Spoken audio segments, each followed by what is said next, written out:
15 seconds for the ranking member. The good doctor from Tennessee. Let me just say this. I've read this 50 million times. Their concern was that there were members of Congress that were going around talking about not raising the debt ceiling. That was one of their major concerns, and saying we don't have to do that. That's what you should have done. If you didn't raise the debt ceiling, then we could have cut spending. So you said that we were paying our bills. We don't pay our bills by going deeper into debt. That's avoiding paying our bills and guaranteeing eventual default. Gentleman from Tennessee, the good doctor is recognized. Thank you, Mr. Chairman.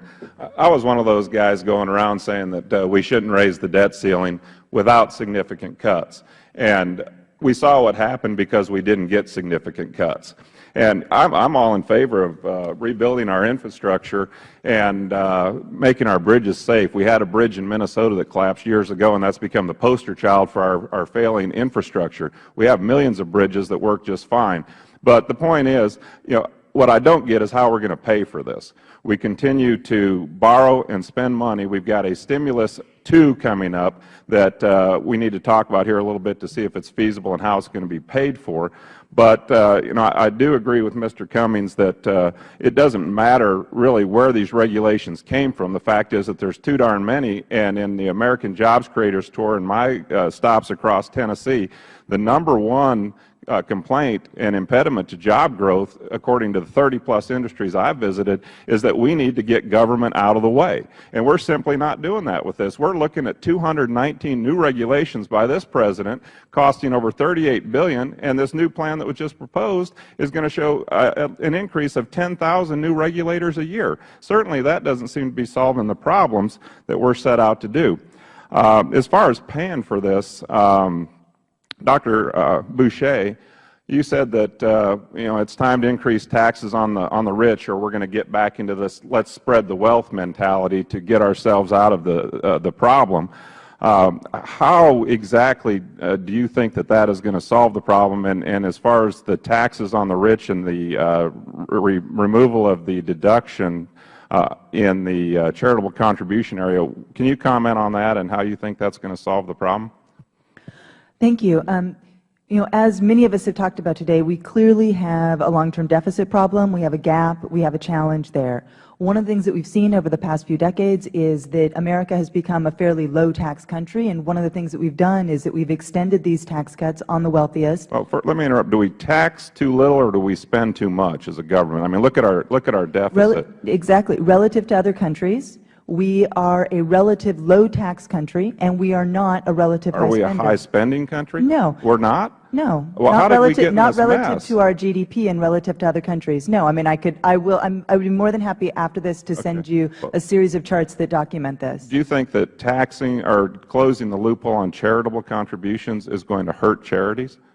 That is only for families, for wealthy families, and I think over the long run, no. I mean, I think that what is important. Wealthy families over what amount? 250,000. 250,000 for a married couple. Family. Who do you think usually gives the most to charities? It is a wealthy family. Those are families in the very top of the United States income distribution. Those are families that have benefited from economic growth over the past few decades, while other families have not. So they have benefited more from the 2000s, more during the 1980s, more during the 1990s than middle-class and lower-income families. So asking them to pay their fair share does seem like an appropriate place if we are all focused on closing that deficit. It has to come from somewhere. It can't come from families that have not seen income gains. Mr. Schiff, do you have a comment on that? I'd like to ask Dr. Boucher, what percentage of my income do you think the government should take? What would be fair?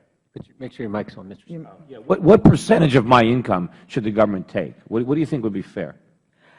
I'm not going to give you well, a just number give me a right guess. here. Yeah. Well, what do you think would be fair? You say I'm not paying enough taxes. How high should my taxes be? What percentage of my income should be taken away from me by the government?